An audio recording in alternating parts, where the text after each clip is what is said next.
Right now, 94% humidity and 74 degrees in Chicago. An awkward truce continues. Marketplace Morning Report is supported by Odoo, offering software that provides building blocks for creating a custom software suite. Odoo, what businesses need. From Marketplace, I'm Sabri Ben-Achour in for David Brancaccio. The White House has again extended its trade truce with China. Yesterday, President Trump signed an executive order suspending higher tariffs that would have kicked in today. Marketplace's Nancy Marshall-Genzer has the latest. The new tariff deadline is November 10th. This latest suspension will allow U.S. companies to import Chinese products for the holiday shopping season at the current 30% tariff rate. Without yesterday's reprieve, triple-digit tariffs would have snapped into place. China is also postponing higher tariffs for 90 days, keeping its import tax for U.S. products at 10%. The two sides have been negotiating for months, trying to reach a final agreement. The executive order Trump signed yesterday says the U.S. continues to have discussions with Beijing to, quote, address the lack of trade reciprocity in our economic relationship. The Trump administration says the U.S. trade deficit with China was more than $295 billion last year. In a social media post on Sunday, Trump urged Beijing to quadruple its orders of U.S. soybeans, saying that would substantially reduce its trade deficit with the U.S., but China would want something in return. I'm Nancy Marshall-Genzer for Marketplace.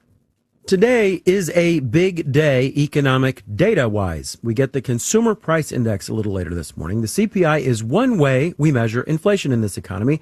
And the big question since April is, are tariffs showing up in prices? We have so far been able to piece together bits of data to get a clue. We know from import data that suppliers abroad have largely not been absorbing the tariffs.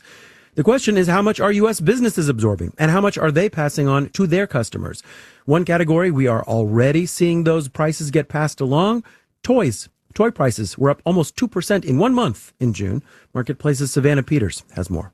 At the start of the year, it was safe to say 80% of the toys sold in the U.S. were manufactured in China. Right now, that number is very much so in flux. Kylie Koyu, an analyst with Jefferies, says the big toy makers are diversifying into countries like Vietnam and Indonesia, where tariffs aren't as steep as the ones President Trump has threatened on Chinese imports. They're still higher than, the zero that they were before. And because toys and games are made and sold on slim margins, higher costs are rippling through the sector on a faster timeline. Terry Esper is a professor of logistics at The Ohio State University. He says the Walmarts and Targets of the world have more flexibility to absorb some tariff costs. The larger distributors and retailers may be able to weather these storms, if you will. It's the small to mediums that might have a hard time keeping their prices competitive, like Color Wheel Toys, an independent shop in Albuquerque. Owner Carrie Peel imports a lot of her products from countries in Asia and the EU. We're constantly kind of reevaluating pricing and trying to figure out which products customers will accept a markup on, which ones to drop from our inventory, and which ones the shop will just make less money on. If it becomes untenable, I'm prepared to shut down my business. That's just the end of that. According to Terry Esper at Ohio State, the holiday shopping season could be a test of which toy retailers can survive the trade war. I'm Savannah Peters for Marketplace. All right, let's do the numbers. Dow futures are up barely, less than 0.1%. S&P and NASDAQ futures are pretty much flat. The yield on the 10-year Treasury is 4.29%. Marketplace Morning Report is supported by Viking, exploring the world in comfort. With a fleet of small ships, Viking offers travel experiences for the thinking person. Discover more at Viking.com.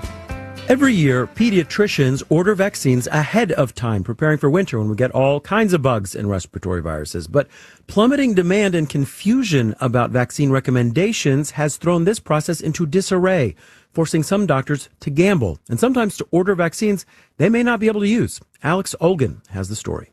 This year, Denver area pediatrician Stephanie Stevens is taking a conservative approach to her seasonal vaccine order.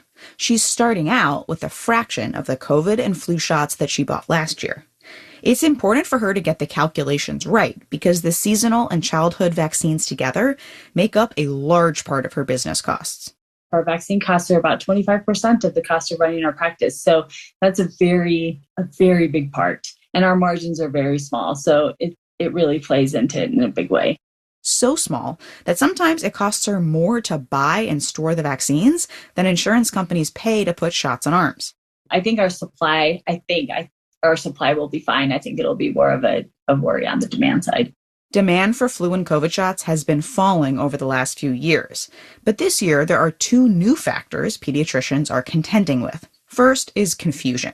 A poll from KFF, a health policy research organization, found half of parents aren't sure if the government is actually recommending healthy kids get a COVID shot. They are not.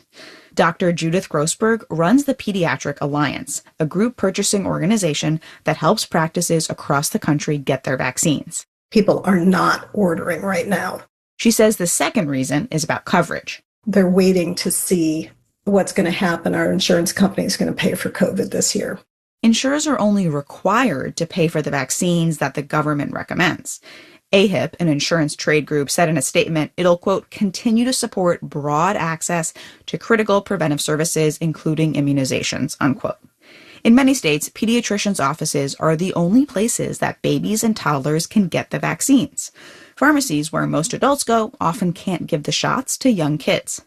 That's why Grossberg says many of the pediatricians that she works with are taking a risk and ordering anyways. If they can't use all the shots, manufacturers will take some back, but Grossberg cautions, you have to be careful. You don't want to end up with a lot of vaccine that you can't return. That means that pediatricians like Stevens might have to eat the costs of unused shots. Then it really puts a huge financial strain on us as a small pediatric practice and a small business. That's why she's starting out with small orders now. And if more parents end up wanting shots, then she'll order more. I'm Alex Olgin for Marketplace. Our producers are Tamar Fagan, Ariana Rosas, and Erica Soderstrom. Our senior producer is Alex Schroeder. Our supervising senior producer is Meredith Gerritsen-Morby. And in New York, I'm Sabri Benishore with the Marketplace Morning Report. From APM, American Public Media.